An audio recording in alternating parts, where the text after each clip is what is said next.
Hello, my name is Rebecca Cano, and for this last outcome for my intermediate English class, I will be talking about Grupo Bimbo.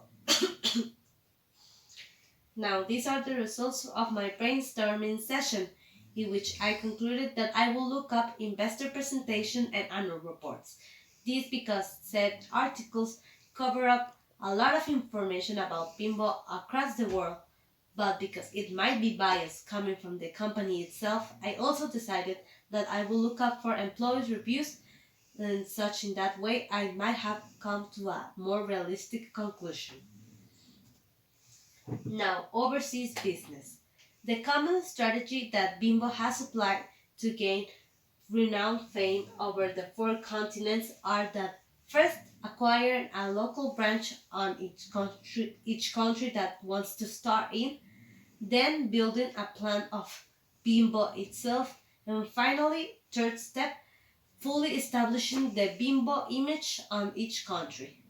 Now, here we will mention some key factors in its global expansion ever since its foundation. This is not to say that before these actions were carried on, that Bimbo hadn't already started to gain a place in the market on each continent, but before these actions were carried on, it hadn't been as such as renowned as it is now. Now, in 1984, the first exportation strategy was started by deciding and agreed and taking into action the exportation to the US, and in 1989, the first plant outside of Mexico was built in Guatemala.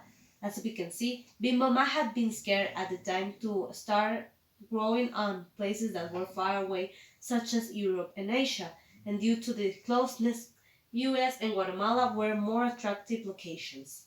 In 2006, Panrico, a Beijing baking company, was bought by Grupo Bimbo, thus further establishing its presence in the Asian markets.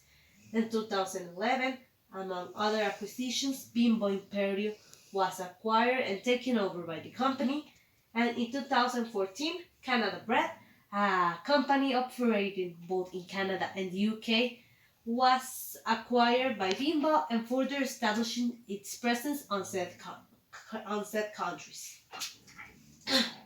Now, as is based on the annual report of 2018, we come to the conclusion of this sales percentage across the world.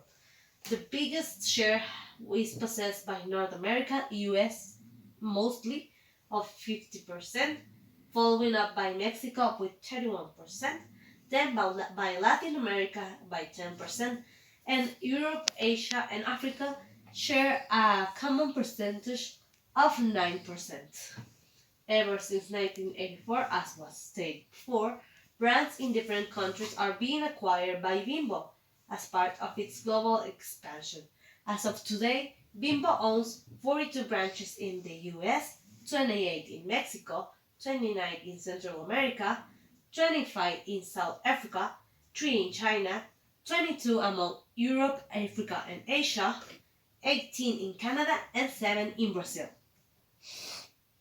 Ethics Code. Now, the ethics code that Bimbo is based upon is based on the beliefs we value the person, we are one community, we get results, we compete and win, we are sharp operators, we act with integrity, and we transcend and endure. On this presentation, we will try to resume the principles based on the sections that the ethics code cover. Our consumers and clients. If clients are the essence of why the company exists, its actions will need to reflect the importance they have by quality and safety of the product, assuring freshness of said product, and keeping them informed of the nutritional value of the product. Our shareholders and partners, the company wouldn't have grown without their assistance due to the investment they had, and if it wants them to keep being a part of its corporate structure, it needs to keep on practicing creating long-term value, transparent and clear accounting, and cost-effective strategy. This is to become A company that is able to share openly and with confidence and transparency its information to the shareholders and always ensure that they receive an equal return to the investment that they share. Our employees. If employees are content with their workplace, then they will feel more compelled to strive professionally and personally for the sake of the company. This is why this section is far more developed than the other ones, taking topics such as respect to individuality, development and values, security and wellness, clarity and responsibility regarding duties. This is on summary, making clear the positions and the responsibilities that they need to carry on, labor unions, confidentiality, conflict of interest, integrity, conduct, austerity, asset protection, and information. These policies are strictly followed not only to ensure that the employees feel comfortable, but also ensure the protection of the information, recipes, and machinery of the company, and avoid that the employees get in trouble of violations of any kind. Our suppliers, if good relationships are kept with the suppliers, it will become easier to ensure the quality of the main resources used for the elaboration of products. This is why its policy covers treatment of the supplier, selection and development, ensuring that the supplier they chooses actually follows the same values as Bimbo, conditions in which the main resources will be accepted or not, and integrity. Then we have our competition.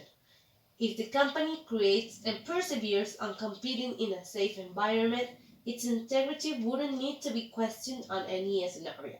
This is why the guidelines when developing marketing strategies is based solely upon price, quality, service, and only facts. And actually, it tries to avoid mentioning directly other competitors in said strategies as to avoid getting troubles for licensing or damage of identity.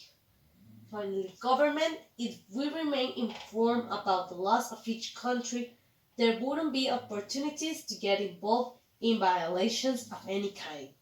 This is why the company encourages compliance with law, cooperating with authorities, anti-corruption policies, and analyzing and understanding legislations in order to avoid violations of it. Finally, they cover the company itself. If the company does care about the society it's placing, its actions will need to reflect such value by job creation and security for its own employees, positive external communication, and care for the environment.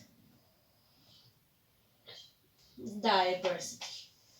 Bimbo had started a part of development of this topic by 2014 when it decided to include inside its office a diversity and inclusion department to ensure that these values are preserved by its staff. So, by 2018, it had dedicated over 38,325 hours on training when the diversity and inclusion seminar was being implemented. It had established a policy that required that talent attraction planning list must have as a minimum a 25 diversity percentage, ensuring the entrance of minorities such as disabled people and and people no matter what kind of religion, sex orientation or beliefs they have. And when its internal audits were carried on, it detected that among its many plants and offices, the company already had properly trained over 2,978 associates in diversity and inclusion, thus enabling said offices to become more independent whenever they need to act upon this matter. And in 2018, it had already started to adopt a more open view regarding sexual diversity when they decided to address Pride Month inside its structure in order to make employees feel more comfortable and it had formed a partnership with Entrale in Mexico, an association dedicated to attract and recruit people with disabilities when it started to ensure positions inside the company that would be safe and ensure professional development for people of this minority, and it had concluded that a diversity and inclusion committee needed to be formed by region, so that would be in charge of designing local strategies that promoted these values inside the company. This was agreed upon, taking into consideration the cultural difference that makes exist region to region. And finally, it had appointed a women leadership circles reunions to develop strategies in favor of empowering minority groups and enabling women to make more strategical level decisions. What their brand stands for. This is better understood by reviewing the philosophy that Bimbo shares. However, with this philosophy and strict policies, it may be difficult to come to a conclusion of how their brand can reflect all these values on its operation. However, this is possible because ever since ever since its foundation up until 2018, it has received awards on a global scale because of its efforts that will be stated after this slide. In 2018, it reached a record levels in net sales, gross profit, and operating income. This penetration on the market might be due to the following five key factors that define its marketing strategies on said year. Consumption patterns that it studied and thus specify the routes that will take to ensure that consumers will be reached. Target consumer, clean label levels, nutritional nutritional profile, and external validation of other associations to ensure the quality and safety of the product. What might have happened when this strategy was launched was that it attracted the attention of consumers that were wary of their products because of healthy reasons that are that have real validation and reasons of concern. No, and also knowing the current state of the world, the company realized that it couldn't keep up a loose environmentally friendly attitude. Knowing that it must set an example at a global scale of social responsibility, they took action and were able to have 34 plants across the world, achieve zero waste on landfills, have 134 plants recycle 80% of its waste, and in Mexico, it achieved a 91% of treatment of the wastewater and also added on a global scale biodegradable tech on its packaging. And finally, because of its policies, the company also needed to give constant support to society, which is why they established programs that could serve as a way to get involved on humanitarian causes more constantly. These were programs such as the Volunteer Program, Natural Disaster Collaborations, Good Neighbor Program, and Speak Up Line. These two are the more important ones because the Good Neighbor Program gives an opportunity to enter on diversity of topics such as diversity and inclusion, natural disaster, helping of collaborations with communities either by building schools or giving up resources for minorities. The difference between strategy depends on country to country, region to region, and the speak up line is mostly focused towards its employees so that they feel more comfortable voicing out their concerns on an anonymous matter with professionals on psychology topics. Finally, we have office life. As it was stated before, for this we reviewed the policies but also employees' reviews in pages such as Indeed and Glassdoor. Viewing all the reviews that were shared on these pages, I come up to these four key points of the general review from the employee: good payments and benefits, no respect for work hours, lack of respect from supervisors, and practice of favoritism. These are mostly among the plants and bakeries.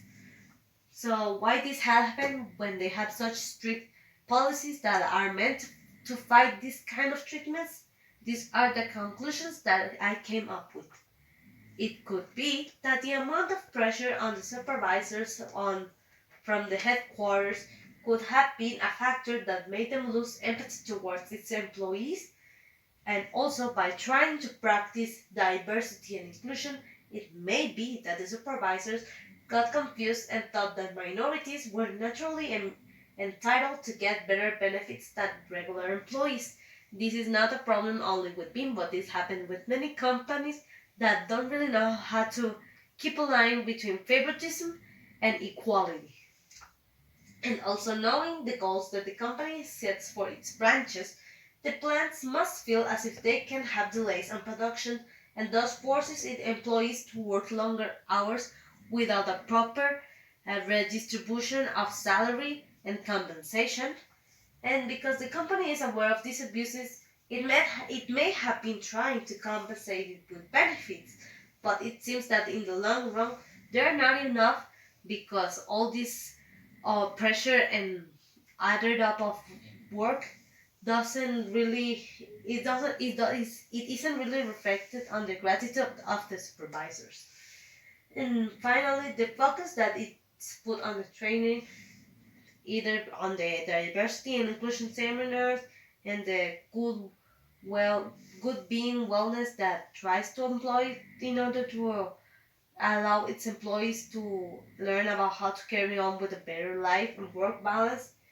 The their efforts could have been misplaced on the quantity of hours rather than the quality of it.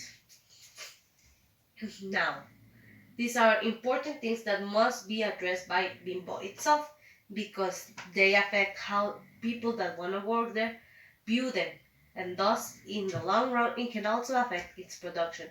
But this happens from company to company in different factors, and it can be said that they are on a good track regarding policies and all, but the action must be more consistent. However, I think that Bimbo is a great place that still has a long way to go. Thank you for your time. This was my presentation. My name is Rebecca Canolati.